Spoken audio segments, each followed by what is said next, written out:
Welcome back to the Mormon and the Jew. I'm the Mormon. And I'm the Jew, and we got a doozy for you. And by a doozy, I mean I don't even know what we're going to talk about today.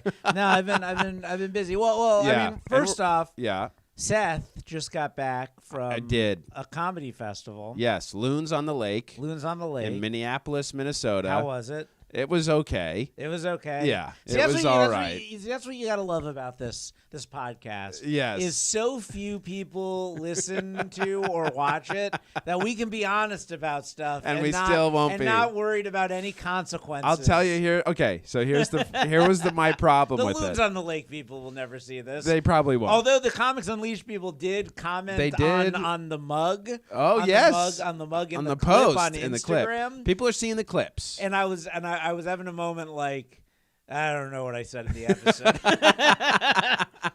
So Randy Lubis has organized Lose on the Lake. This was, I think, their 4th year doing it. So I thought it'd be sort of Lake Tahoe. No, it's Lake Ridley or whatever. It's one of these fake around lakes. the Great Lakes of Minneapolis. Oh, it's in Minneapolis. Yeah, it's in Minnesota. So Great Lakes in Minnesota. What's the weather like over there right now? It was actually great the days that I was there. It was fantastic. So that's good. They're in the midst of spring. All right, so I get there. There are 2 sides to this festival. There's the competition side, which I hate, and then there's just the normal side. And maybe if you were winning more competitions, you wouldn't hate it so much. I know. And in hindsight, I should have done this competition because on the website, when you're not in the competition, you're like, ugh, I totally would have won. I know, but when you're in it, you're like, oh, I should never have done this. This is terrible. What a nightmare. I don't think I would have won it, but I would have gotten some money. You would have gotten some money. I would have been top 5. This guy named Kenny Mock. Okay. Was he good? He was very good. Yeah. Would he have beaten me? I always beat you. No, him. Oh, would he have beaten you? Yeah. They probably would have liked him more than you. I guess motherfuckers. I know. I'm even mad at hypothetical festival losses. This was hypothetically bullshit. Well, what's funny is as soon as I posted I was in this festival, Josh was like, "What the heck?" Didn't even know it existed and was upset that he hadn't applied. So I thought everyone was guaranteed to be seen by industry that was there, and it turns out this festival is all about cruise line industry, which I was like, great, that would be an interesting job. I would love to do that. There's got to be some Mormon cruise out there. That's a whole other episode. 7 wives on the 7 seas. That's a whole other episode that we could talk about because I do have some stories about that. Really interesting. Yes. Interesting. Okay. That's with Go and Do Travel, or as I call them, Never Respond. Go and Don't. Okay. We were guaranteed, I thought, what to a be miserable cruise. Like, cruises are all about drinking and gambling. I know, and this one's like, not about the that. Mormon cruise is just, I think it's just about being trapped on a boat. Yeah, well, I think they take you to some third world country and then you do service there. Oh, and then you.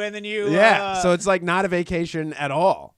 I wonder if they trick people that aren't Mormons onto the boat, and then you're just like what a way to convert someone. Yeah, trap them on a boat where they can't do anything but be proselytized to. Right, and then they say we're gonna have a swimming activity, but they're just baptizing you. Yeah, just trick baptisms.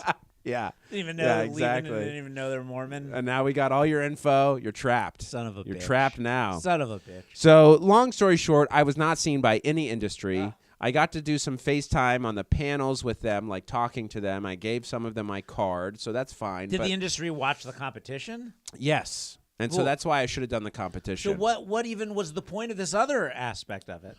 I don't know. See, the point of the other aspect was like to do a set out there and get seen by the industry. And there were some of the shows that were not competitive shows that were seen by industry, but mine was not because Randy double booked it and had a specific Randy Lubis, the guy who organized the whole thing. He added a showcase for comics who are already repped and wanted to get seen by the one Carnival booker, the one booker who works for Carnival that was there. So all of the industry people had clients at this festival for that specific showcase. So they were all there wanting to support their clients and make the FaceTime with Caitlin, who books for Carnival. And she's the only one who does it. So it's like obviously a pretty big deal. But my showcase was during that same showcase in a different room. And they cut our time so that our show would end right before the finals for the competition show so that all the audience could filter into the main stage room. So what did you get by even going out to this? Networking. Yeah. Okay. Yeah. Were there any good comics on your show? Were you on one show? Did you go? I was on one show. You flew to Minneapolis, and I did 6 minutes on one show. Okay. What I want to know is one. Yes. You paid to submit to the festival. I did not. That's partially why I didn't. Free submission. Free submission for the non-competition. What was the price for the competition? Like $45. $45. Okay. And do you win money if you win the competition? Well, in prior years, they gave the number one winner $10,000. This year, which also was not advertised, they changed, and the one winner, number one, got $5,000. Second place got $2,000. 3, 4, 5 each got $1,000. Oh, okay. So it's still $10,000. So it's still given, the same time, but it wasn't given all to the first place. It was a little more communist. I support that. Better. I think I do think that's better. Because I always get robbed into third I know. place. So at least I know. You come get nothing. Come home with $1,000. Yeah, that would have been great. I would have taken $1,000.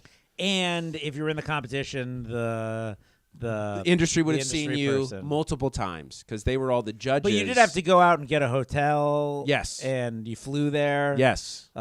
Yes. For 6 minutes of stage time? Yep. The things we do for 6 minutes so of stupid. Stage time. Yeah, it was frustrating. So if you ever want my honest feedback, Randy, watch this episode. There you go. Yeah, Seth isn't. I don't think Seth's worried about Randy seeing it. I don't think so. I mean, I don't think he's going to see it. Runs this industry. you get to play at JR's Comedy Club. You made it, baby. You walk into that diner and you see that piece of paper rolled out that says paste JR's up on the brick Comedy wall. Club, and you're like, I've hit the big time. This is it.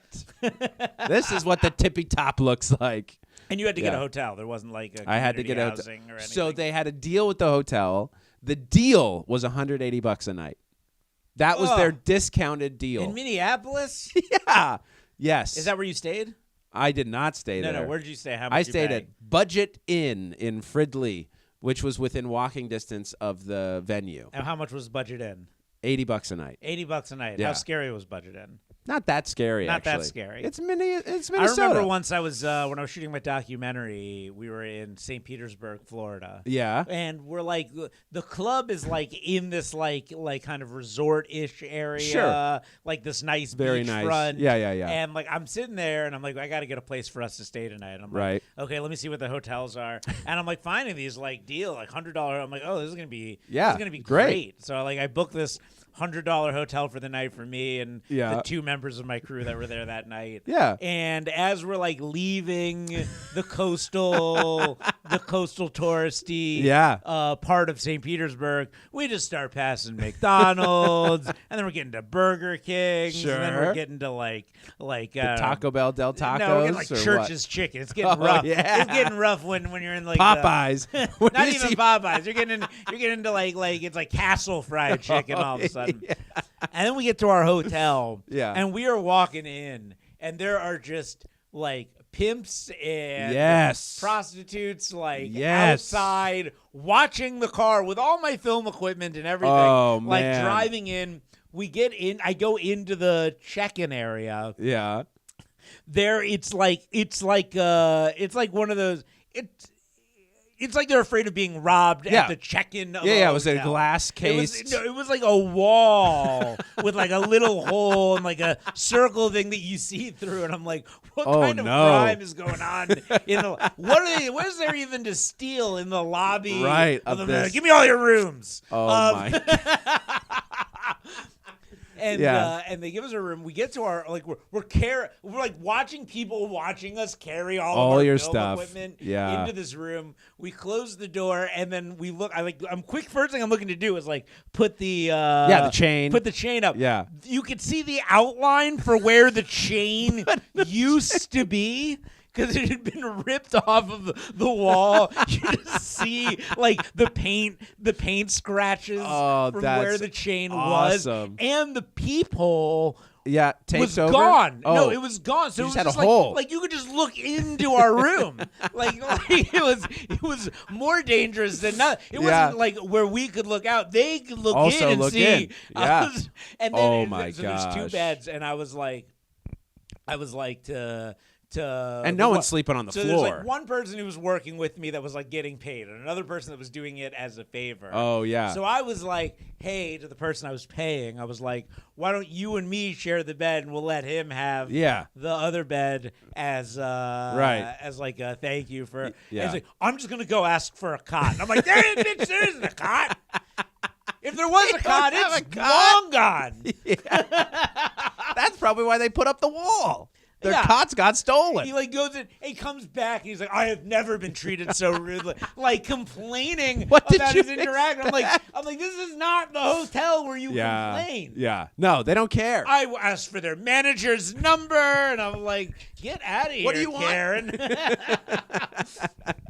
Absolutely That's wild. Hilarious. Were hourly rates on the doors as you walked in, or no? There should have been. Needless to say, I didn't sleep for like a minute all night. The funny thing is, the two of them slept like babies. Yeah, I was like on guard duty. Yeah, right. For like my entire life's work, which was in that room. We're shooting a documentary. We're on the road. I have every hard drive with all of the footage. Right. I'm just like, don't let this be the decision that ruined my life. Oh my gosh! All to save a few bucks. It's always worth it, and it's funny. Like when I'm touring, when I'm like, when I'm touring, out on the road, so someone's booking my tour. Yeah, when I'm on the road with my friend, like, and we're like, it's so funny, like the way you are with money when you're working versus when you're not working. Sure, like you don't like there's no we're looking for the cheapest food, we're looking for the cheapest hotels, and it's like whenever you're trying to decide between two hotels, and like one is $20 more per person, so $40 more, and you're like, well, that's know. 20. That's 2 tickets we're losing from our show tomorrow, which has sold 2 tickets so far. So we could break even and survive. Or always go with the $40 more hotel. Yeah. It's just it's never worth it to be in the cheaper. Well, you say that, and every time I sit down to book something with a festival or a tour like that, I never do it. I always go cheaper. You always go with the cheaper one. Yeah. Well, I remember when we did Colorado Springs for World Series of Comedy. Yes. I stayed in like what was like the recommended hotel in the area. Yeah. And it was like the fucking Shining. It was like weird. I think it was like an Indian hotel casino. Oh. And it just looked like death. It just was like death inside. You were watching death prowl the halls. Oh my gosh. I want to know about these Mormon cruises. Have you Okay. Yes. I haven't been on one. But they exist. They exist. The company is honestly called Go and Do Travel. Check it out, I guess. I have been. They don't have comedians? They don't. They have like host entertainers. You'd think they would team up with Dry Bar or something. I know. And they do have some, I think, comedic acts that go and entertain the people on the boat. I have called them and gotten the talent coordinator's email. I have talked to multiple people on the phone. I have emailed this talent coordinator multiple times to no response, nothing. And when I talk to them on the phone, they always say, yes, we're always looking for talent. This sounds great. That would be awesome. We have like 1 or 2 other comedic acts. This would be great. Never respond. But the problem is you send your tape and they. No, you stop it. How dare you? Have you done this since your Dry Bar special? Yes. Okay, I did it after my Dry Bar. So right after the Dry Bar came out, you were like, hey, look, I'm a Dry Bar. I'm a Mormon. Right. I'd be a perfect fit. Send me on one of these miserable cruises. Right. Let's go. I want to be trapped in the bowels of a boat. Send me. They won't. I think you just got to keep. I think I just have to keep at it. Keep on. But it's so frustrating. So frustrating. So did you meet the booker for the carnival? I did meet her. And at the panel, she gave some very helpful advice, which was her first thing she said, first thing out of her mouth was, in order to work on Carnival, you have to be repped. And I don't think most people, obviously there was a handful of comics at the festival on that specific showcase show that are repped.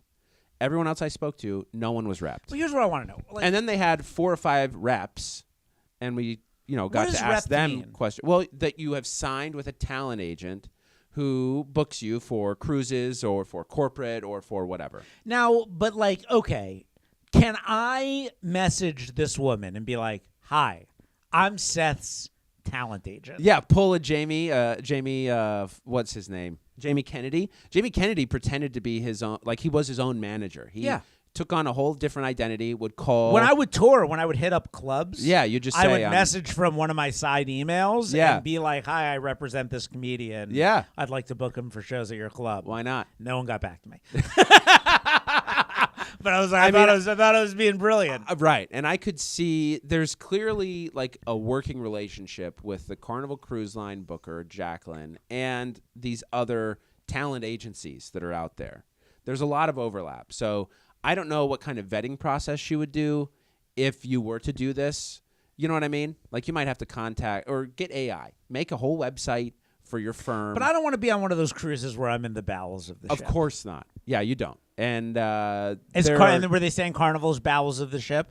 I would need to review my notes at other festivals. They didn't talk. She was all like, everyone, Carnival is a big family. We want you out there on the boat, fraternizing with the guests. So I took from that they don't trap you. Yeah. You can go do the activities. You can, partake in the buffets. And fraternizing with the guests. You just have to be nice to the guests. Last time I was on a cruise. Yeah. I remember, like, the first thing I saw, it was like... it was a dad, like, chasing his two kids, wearing a shirt that said something about eating ass. Nice. And I was just like, what is this? What is this boat I'm on right now? That was not on Go and Do Travel. Yeah, not on Go and Do Travel. Yeah. I've been on a lot of cruises. I'm a big cruise. Really? Well, my parents love cruises. Oh, they sure. love cruises. Yeah. So growing up, I kind of... Are you mixed on the cruises? I'm mixed. Yeah. I'm mixed. The last cruise I went on was with friends, and I had a good time. Yeah. But I will say it was like 4 days, it was 4 nights. So Okay. really 3 days of cruising. Right. And the last day, I'm kind of like, I'm ready to be off. And where'd you go? Where was the destination? Ensenada. Oh, okay. Ensenada. Yeah. I watched this whole video about like the economics of cruising, and it's like, I don't know. There's a way that they're making a whole bunch of money by just going to Ensenada and back. Oh, Like it makes it's like a super profitable. That's the route. best one. Yeah. Because it's like a cost cutting thing that gives them all these extra benefits of what they're doing that like allows them to be in like the international waters for a bit to do all the gambling and whatnot. Sure. Interesting. Yeah, I've never been on a cruise before in my life, and my wife is deathly afraid and is convinced the one cruise we take, that boat's going down. Well, we'd get on the Titanic of today, and that would be it. So I used to not realize that Titanic was like an ocean liner that was like transporting people. Right. I thought it was just like a fancy. I used to think it was a fancy cruise. Yeah. And I was like, and I always thought to myself, it's ridiculous that their advertisement for this fancy cruise is the unsinkable ship. It's like, who was riding on cruises that were just going down like, and the fact that it went down, like, were they all going down? Were they just rolling the dice on these boats? Like, all right, we're gonna send another one out. Right. Here goes another 50,000 people to their deaths. Or was it mostly okay, but like today's airlines where traffic control problems and we get a lot of reporting. Would you ever get on the uncrashable plane? No. No. Like, finally, never. We've built the uncrashable plane. There is no chance this plane will go down. And we've eliminated all the safety precautions because of how sure of ourselves we are. Do you feel like God's up there being like, unsinkable, eh? The unhijackable trip. You don't need to wait in airplane security here. This plane is completely unhijackable. It's like whenever you're watching an NBA game and they're like, this guy hasn't missed a free throw in 300 games. Like, that shot always out the back of the rim. Yeah. It's baseball understands this rule. Would you get on the uncrashable plane? Yeah, baseball I think is the only sport that understands this rule. If a pitcher starts off the first few innings with no hits, you don't say anything about him pitching a no-hitter. Yeah. Everybody knows this, you know? I'd be the guy in the bullpen like, no-hitter, hey. And everybody would be like, no! Why would you do that? Yeah. Well, the funny thing, Spirit went down. Spirit they went did. down as a company, and but it's never gone down as a plane. No, they never crashed. They never had a crash. Yeah. Really clean record. Yeah, it's unbelievable that people didn't ride it more. I know. My friend who you ever have one of those friends that just like they have to win an argument no matter how semantical they get in their argument? Yes. So you remember like the Malaysian Airlines planes that were going down like hotcakes back in the day? That we like never found also? So my friend was like, he goes, I always like to fly on whatever airline most recently had a crash. Oh, gosh. Because I believe that airline's going to be extra careful with their next flights. I'll bet. And I go, I was like, well, what about Malaysian Airlines? And his response was, nobody knows what happened to that second plane. They are living their best life right now. They're in a lost situation. And they're like on a tropical island. Like, this is great. That's funny. Yeah, I feel like that's a logical fallacy, right? Pretty classic example of the percentage of plane crashes, and then it's like, oh, well, if they've just had one, there's no way they're going to have one. Well, my whole thing is, we buy lottery tickets. I do this in my act, and it's like, we buy lottery tickets, and it's like if what are the odds of winning? I realize that if I genuinely believe that if I won the lottery, I would psychologically be fucked. Yeah, sure. Because the odds are like so low. Are like the odds of dying in a plane crash are significantly higher than the odds of winning the lottery. Yes. Yet we hold on to that faith. I know. I guess we also hold on to that fear. We do. It's not like we get on the plane like nothing bad's going to happen to me. No. We're like, I hope nothing bad happens to me. And then you buy a lottery, you're like, I hope something great happens to me. Exactly. I guess it is sort of the same. It's pretty close. But because you buy it and you're like, I'm never going to win, but maybe. It'd be so surreal. It'd be so surreal. Like, what if that's how suicidal people are about planes? Planes? Yeah. Oh, they're like, come on. Yeah. Please go down. Well, I always feel, and I know this is, I can't decide if this is like what this says about me. Okay. But like when I have a friend or like a lover on the plane with me, or a family, I'm always comforted by the fact that they'll die too. Oh, that's fascinating. What is it about not wanting to die alone? Yeah. You don't want to be.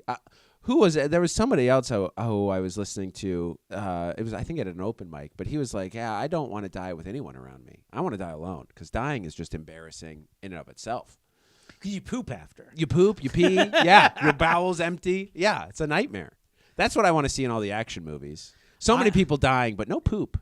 I want to film a death scene where like the family's around them.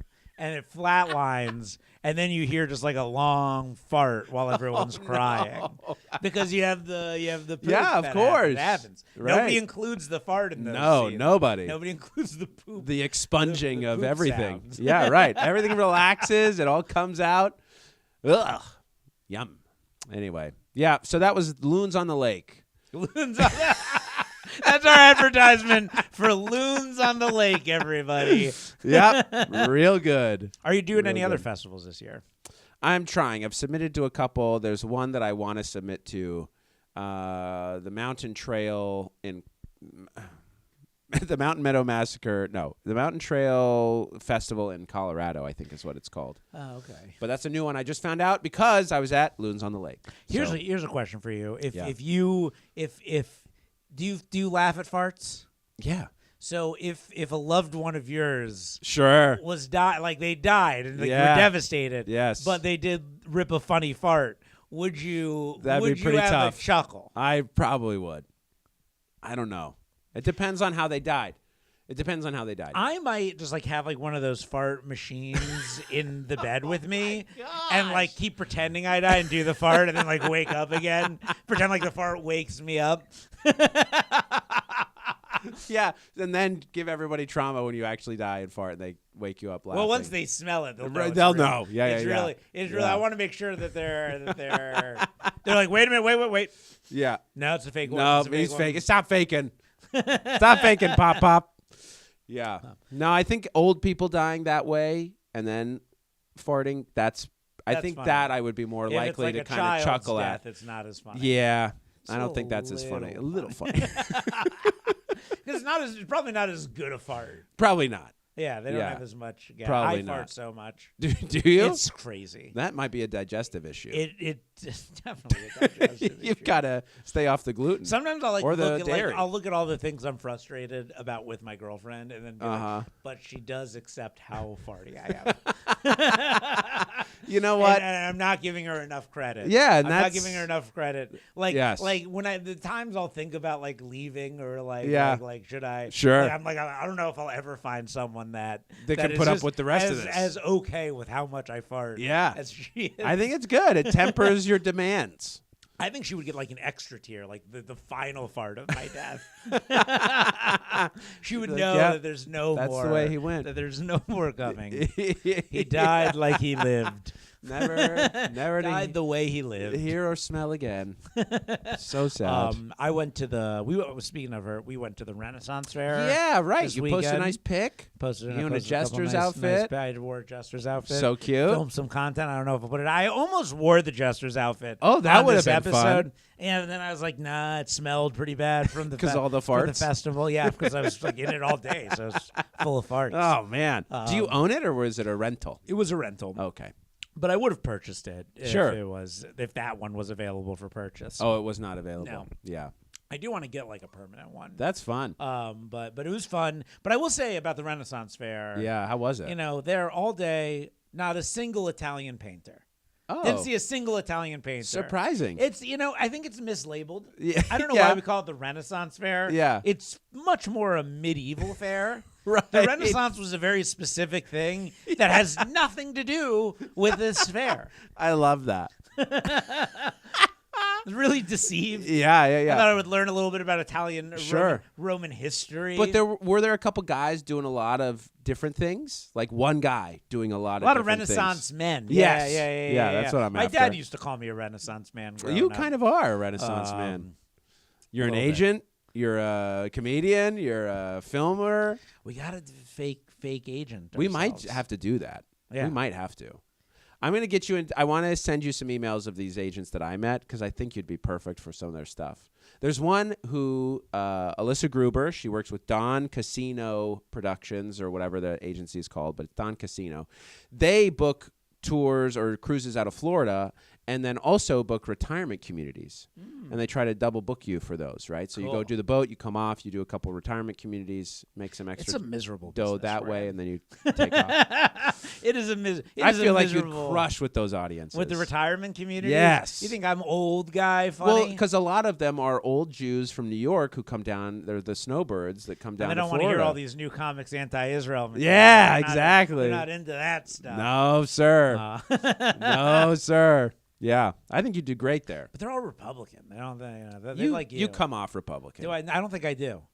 I think they hear Jew from L.A. They're like, "This fucking cock." Who's this? But no, you don't start with that. You say I'm from Florida. Well, I did a show. First time I ever did 30 minutes. Yeah. Have I told you the story? First time I did 30 minutes. I think so. It was in Florida. Yeah, I think and my parents came. They sat in the fucking front row center. Yeah, front that's row, the worst. Front row fucking center. Family. The host introduces me. He's like, in from Los Angeles, Josh Edelman. And they're just like it was like I could walk on stage and I could just sense the it's amazing how like in from LA can be like, oh, this person's doing it in the industry, or fuck this fucking cuck, liberal, big time Hollywood piece coming. of shit thinks he's better than us. Come to yeah. our fucking town. Sure, we don't know comedy. Thinks we don't have comedy over here. It's crazy how well they know you already. I get up there, I like tell my first joke, it bombs. I'm like, all right, let me try and do some crowd work. I talk to these people in the front row of the audience. I'm like, parents. are you guys from Florida? Not them. Are you guys from Florida? Like, no, we're on vacation. And I'm like, oh, where from? They go, Mexico. And I was like, and you came to Trump country for vacation? And then just the room starts going, Trump, Trump, Trump. The whole room. They just chanting Trump at me. I look down at my phone. I see that I'm less than 2 minutes into my set. And I'm supposed to be, I'm like, I got 28 minutes left. And I'm like, Josh, you're not getting off this stage. You're for doing 20 minutes. You're doing the whole time. Absolutely. And I was combative. I wasn't even going to do political material because I figured. Sure. But I decided, fuck it, and I just started going in. I was like, they think I was like, they'll respect me if nothing else on this stage. Yeah. And it got to a point about halfway through where I'm like, it's a packed house. Yeah. You're all paying attention to me. Yeah. I'm not doing well. Yeah. The only person I have to blame for this is Trump. And that kind of broke them a little bit. They laughed at that. Yeah. I got a couple more in. They mostly hated me. Sure. I suffered through. I got off man. stage. It was tense. My parents' friend came with them, and he came up to me at the end, and he's like, it's a tough biz you're in. One of those very brave what you do. Very brave. Gosh darn it. That's so funny. They say, it used to be like, I often think they used to say that like people's biggest fear is public speaking. Right. I think that at this point, people's biggest fear is not public speaking, but nobody listening to them when they public speak. Yes. That's disagreeing with their public speech. Disagree. I mean, it's you were telling me the no politics thing. Yes, right. That's like, the big rule on cruises. That's kind of a newer thing if you really think about it. Absolutely. Because like we used to be able to easy to make fun of Bill Clinton. Yes. Like the blue dress. The blue dress. Yes. You could go after Obama. Right. It's just you go at the bushes. That's the thing about this fucking guy is he is the American Taliban. Yeah. Because it's like don't make fun of don't make do fun of any Trump. Don't do any Taliban stuff or you'll get terrorist attacked. Sure. It's like now this fucking guy. It's like the free speech guy is the one guy. The fucking free speech president is the one president we don't want you talking about. Yeah. We don't want you upsetting anyone with your free speech that they believe in so goddamn much. Yeah. I do think there was some fear of the LGBTQ community making fun of transgender and homosexual stuff. Did they say anything about not doing that? No, they didn't. Would that be considered politics? I don't know. That's the thing, is that's sort of merged into a similar, like abortion. That's not necessarily a political topic, but it, I think, would be under that umbrella. Mm-hmm. They did say they want clean, PG-13, and no swearing. No heavy swearing, no heavy sexual material. No heavy definitely swearing. No politics. Well, they don't want any F words for sure. No F words. Yeah. The fucking president says the F word. It's just what is this world? What is this world? It's like F words all over fucking TikTok and Instagram. Well, and all these guests go in. They say the F word outside of the club, but you can't say it on stage. They don't want any complaints from anybody in that audience. Maybe on the Mormon cruise that makes sense. Yeah, that one none of the audience would be saying it on that. So that would make sense. But anyway, honestly, I don't even understand comedy. No.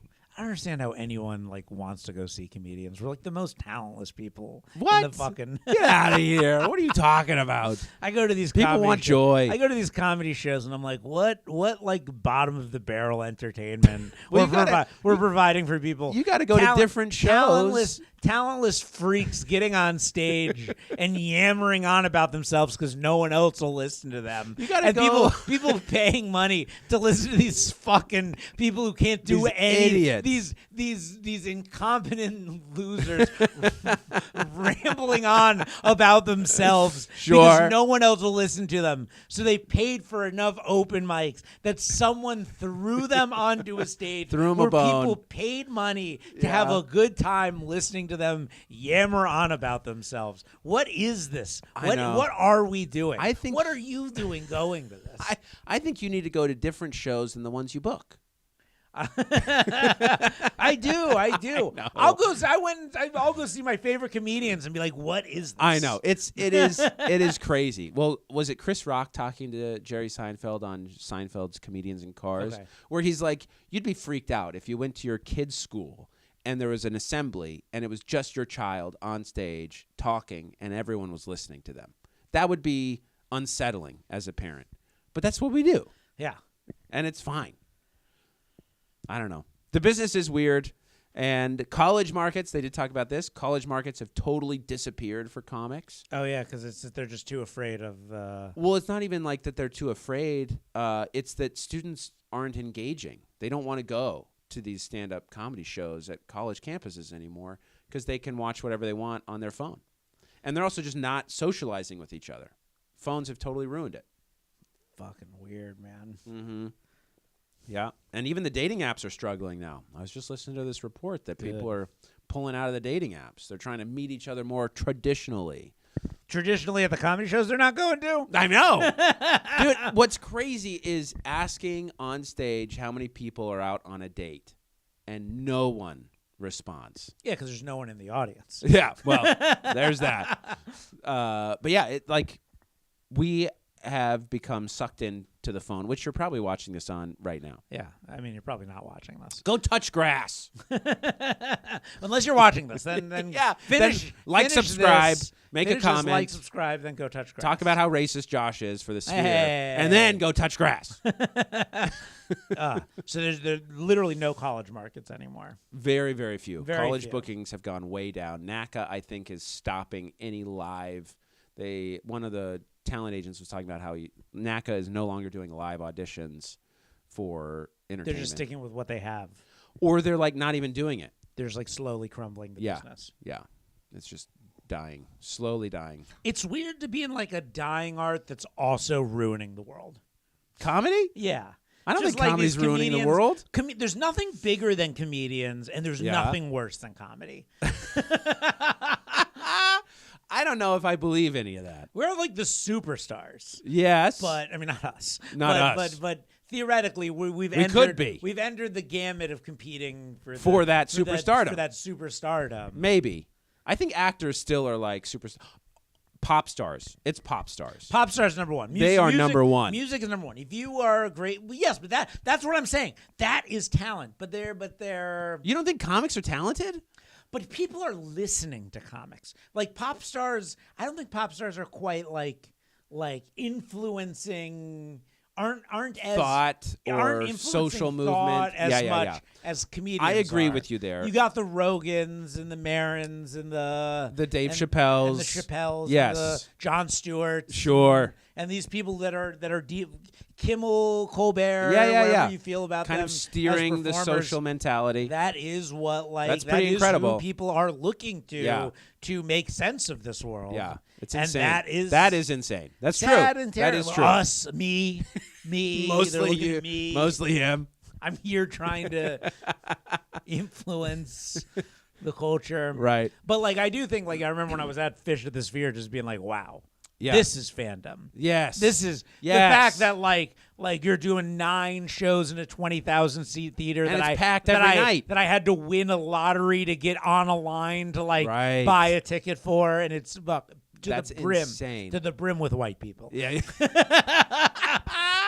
Yes. Speaking of, we didn't really talk about our I know the viral big clip. Viral clip. Oh my gosh, viral-ish 70,000. Yeah, pretty good. That's pretty good for us. It's our number one. It did double our following. It sure and did. We do have like random people now on the Instagram, which is great. Double our following to 100. Still something. Hey, no complaining here. My wife read through the comments and was like, "Wait, hold on. So people are saying Josh is wrong because they saw or were the one black person at their show." Yes.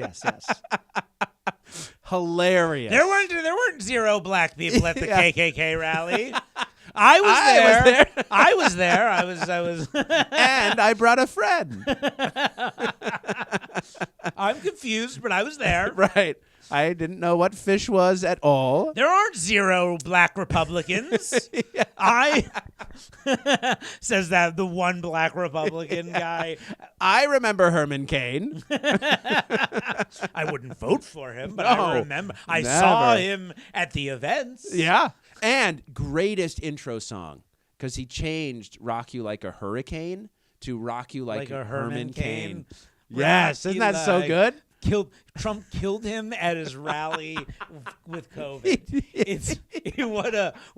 What an epic. What a long game. What a long con. Killed him. It's just like what an epic death that was. Oh Herman my Cain gosh, going down. that was so sad. And sticking with him to the end, because admitting you're wrong is worse than death. Worse than death. Worse than death. No fate. Oh, hilarious. And by the way, I'm not saying anything about like Fish being like a Klan rally. I'm just saying there were. That's the next viral clip. There were a lot of people commenting like, I'm black and I was there. Yes, I know. You're correct. It was all white people. There was tons of that. And then the next biggest trend in the comments was, what do you mean black people can go to the Sphere? It's like, that's not what I didn't say they couldn't. I'm just saying they're not doing things for them. Right. And then some people were like, well, there's this group that probably is gone or something. I don't know. But anyway, hilarious. Very funny. Keep the engagement up. Yeah, hopefully whatever clip I post from this will Do numbers too. Yeah, a huge controversy with Loons on the Lake. Loons on the Lake. Yeah. We're gonna stir it up, Loons baby. On the Lake and Every comic who tried to get like any sort of diversity crowd work going, like one comic was like, "How many Mexicans are in the crowd? Any Latinos? Any lesbians? Nothing." It was like 2 or 3 Hispanics, maybe 1 lesbian in the back. Any Jews? Nobody says anything, but there are Jews. They're there. They just learned their lesson, and they're quiet. Yeah, it was so funny. So every comic was like, wow, this room is the whitest room. I'll sometimes ask if there are Jews, and no one will. If no one makes a sound, I always go. I was like, well, if there are, you did the right thing. Yeah. Beautiful. It's beautiful. Yeah. So it was a little bit surprising because the venue for Loons on the Lake was Crooners, which apparently is a very good, highly respected jazz club. So you'd think there'd be some cats there, but nothing. Oh, that's cool. Was the venue cool? The venue was cool. Their main room. Were the shows packed? Did you get to perform?